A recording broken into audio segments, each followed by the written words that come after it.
நான் டாக்டர் வேலுநாராயணன். இன்றைக்கி நாம் பார்க்க போகிறது உலக புகழ்பெற்ற அரிக்கமேடு துறைமுகப்பட்டினத்தை பற்றி.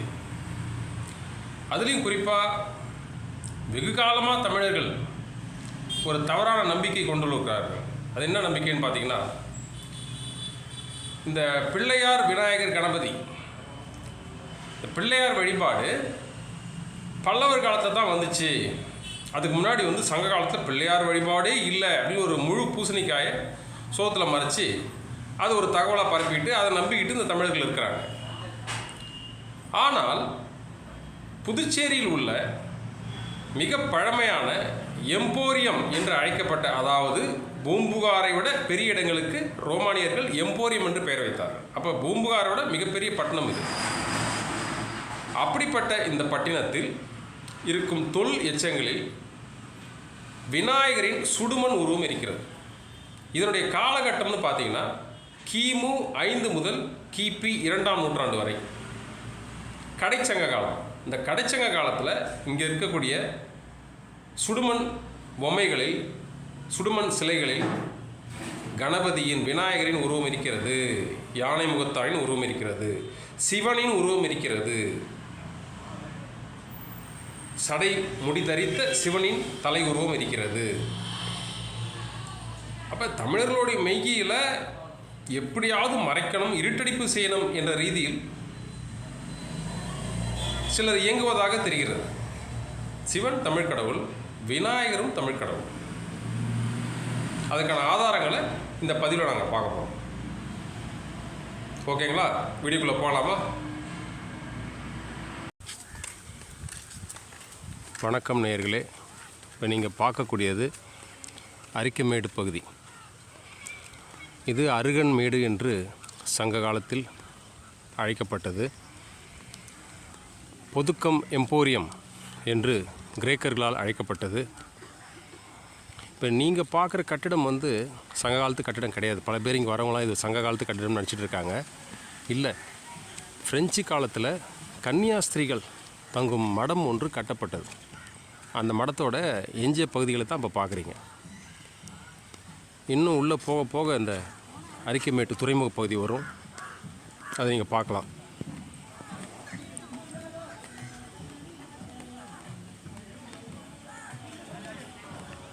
நிறைய சுற்றுலா பயணிகள் இங்கே வராங்க. பல பேர் இங்கே படகு குழாம் இருப்பதால் வருகை தருகிறார்கள்.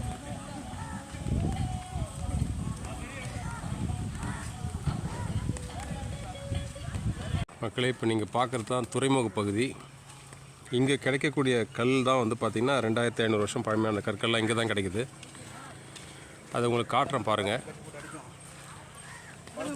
ஒவ்வொரு நாளும் ஏறக்குறைய 120 கப்பல்கள் இங்கேயும் கிரேக்க நாட்டுக்கும் இருந்ததாக சொல்கிறாங்க.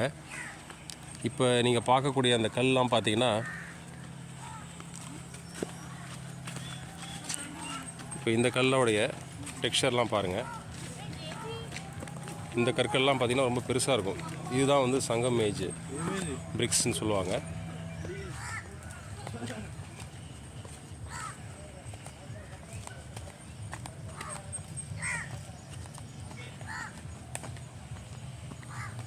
இதெல்லாம் உடைந்து துண்டுபட்டு இருக்கிறது. இது எல்லாமே சங்க காலத்து செங்கற்கள் தான். இதெல்லாம் சங்க காலத்து செங்கல் தான். இதெல்லாம் உடைந்து துண்டுபட்டு கிடைக்கிறது.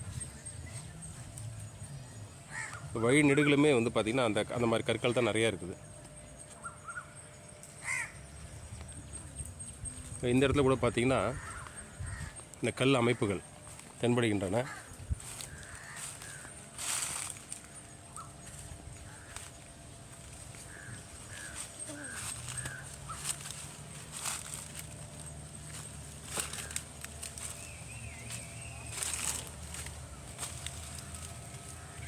இது எல்லாமே சங்க காலத்தை சேர்ந்த கற்கள் தான்.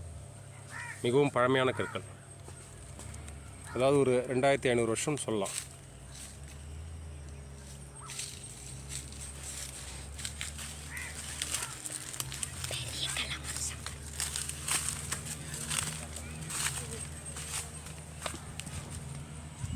ஒரு ஃபுல் கல் நீங்கள் பார்க்கணுன்னா இப்படி சொல்லலாம். இப்போ இது என்னுடைய கை. இது இப்போ என்னோடய கை சைஸை விட எவ்வளோ பெருசாக இருக்குது பாருங்கள். நீள் சதுரம் அப்புறம் பெரிய சதுர ஷேப்லேயும் இந்த கற்கள் காணப்படுகிறது. எல்லாம் சுடுமண் கற்கள் தான். இப்போ இருக்கிற கல் மாதிரி கிடையாது, மிகப்பெரிய கற்களாக இருக்கின்றன.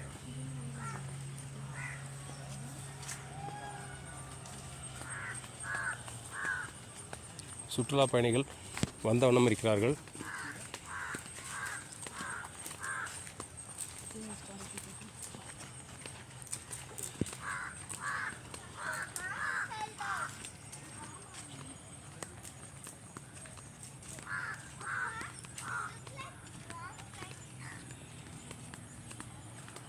இதான் வந்து துறைமுக பகுதி.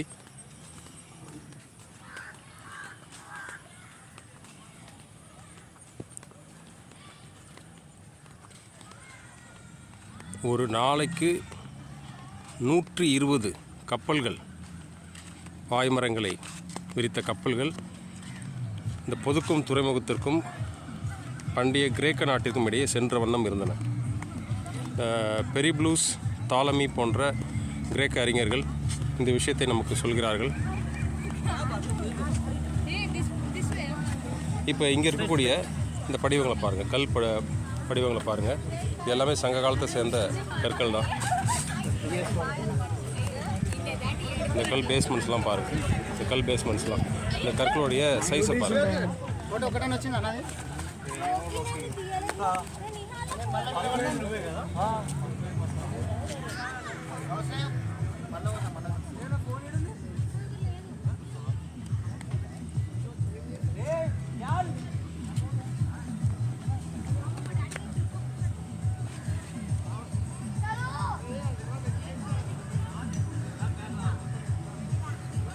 இது அரியாங்குப்பத்து ஆறு. இது வந்து பார்த்திங்கன்னா சங்கராபரணி எனப்படும் வராக நதியின் ஒரு துணை கிளை. இது கடலில் கலக்கிற இடம் தான் வந்து பார்த்திங்கன்னா புதுக்கம் துறைமுகப்பட்டினம். பிற்காலத்தில் ஒரு 300 வருடங்களுக்கு முன்னால் ஏற்பட்ட ஒரு கிளைமேட்டிக் சேஞ்ச் மாற்றத்தினால ஒரு சின்ன திட்டு, ஒரு தீவு போல் தேங்காய் திட்டு என்று உருமாறியது. நீங்கள் பார்க்கக்கூடிய அந்த ஐலாண்டு பார்த்திங்கன்னா தேங்காய் திட்டு தான். ஆனால் சங்க காலத்தில் தேங்காய் திட்டு கிடையாது. டைரெக்டாக இந்த அரியாங்குப்பம் ஆறு, அதாவது சங்கராபரணி ஆறு எனப்படும் வராக நதி கடலில் நேராக கலந்தது. அந்த கடற்கரை தான் அரிக்கமேடு என்று அழைக்கப்பட்டது. நீங்கள் பார்க்குறது இந்த அரிக்கமேடு கடற்பகுதி, அதாவது அரியாங்குப்பத்து ஆறு கடலில் கலக்கும் இடம்.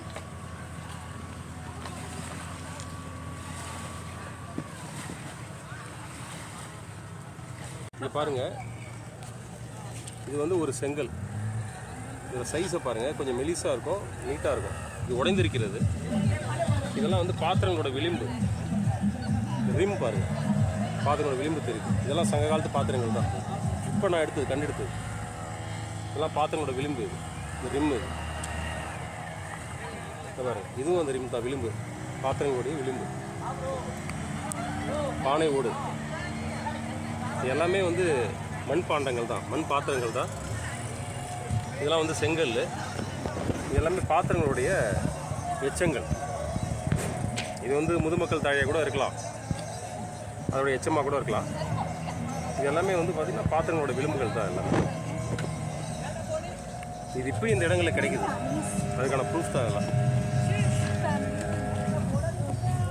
ஓகேப்பா, இப்போ நம்ம விஷயத்துக்கு வருவோம். இப்போ நீங்கள் ஸ்க்ரீனில் பார்க்க போகிறீங்க, புதுச்சேரியில் தொல் ஆய்வுகளில் கிடைத்த விநாயகர் உருவம். மிக தெளிவாக பார்த்தீங்கன்னா அது விநாயகர் உருவம்ன்றது பார்க்கும்போதே தெரியும். இது தற்போது புதுச்சேரி அருங்காட்சியகத்தில் இருக்கிறது.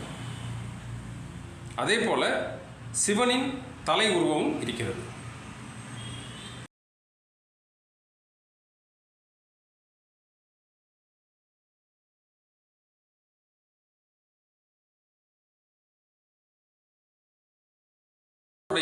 சித்த இலக்கியங்களை பார்க்கும்பொழுது போகர் ஜனனசாகரம் அப்படின்ற நூலில் என்ன சொல்கிறாருன்னா, அகத்திய மாமுனிவரைத்தான் கணபதியாக வடிவமைத்தார்கள். அகத்திய மாமுனிவருடைய சிம்பாலிக் ரெப்ரசன்டேஷன் தான் இந்த கணபதி உருவம் என்று கூறுகிறார். ஏன்னா சித்த கணங்களுக்கெல்லாம் தலைவர் அகத்தியர். அப்போ கணங்களின் பதி கணபதி. அதே போல் பார்த்திங்கன்னா அந்த பேழை வயிறு இருக்கும். அந்த தும்பிக்கை என்பது சுழுமுனை நாடியை குறிக்கும். எந்நேரமும் நாதம் கேட்டுக்கொண்டிருப்பதால் பெரிய காதுகள். கணங்களின் தலைவர் முப்புரி நூல். அதாவது கும்பமுனிய கணபதி உருவத்தில் பிற்காலத்தில் உருவாக்கம் செய்தார்கள் என்று போகர் தெரிவிக்கிறார். இது பார்த்திங்கன்னா இந்த நியூஸ், இந்த தகவல் போகருடைய ஜனன சாகரத்தில் தெளிவாக இருக்கிறது. ஸோ எப்படி பார்த்தாலும் கணபதி தமிழ் கடவுள் தான். அதே போல் நந்தி மார்க்கத்தில், அதாவது மூலவர்க்கம், திருமூலரின் மூலவர்க்கத்தில் கணபதி வழிபாடு மிக மிக முக்கியமானது. மூலாதாரத்தின் தேவதையாக அவர் வைத்து வணங்கப்படுகிறார். ஆதாரங்களில் மூலாதாரத்தின் தேவதையாக அவர் வைத்து வணங்கப்படுகிறார். மூல கணபதி என்று அவருக்கு பெயர். ஸோ யோக மார்க்கம் ஆகட்டும், சித்த மார்க்கம் ஆகட்டும், தமிழர்களின் பூர்வக்குடி சமயங்களான தமிழ் சமணமாகட்டும் அல்லது பூர்வீக இந்து மதமாகட்டும், எல்லாவற்றிலும் இந்த கணபதி, பிள்ளையார், விநாயகர் முக்கிய பங்கு வகிக்கிறார் என்பதுதான் இந்த வீடியோவுடைய சாராம்சம். நன்றி, வணக்கம்.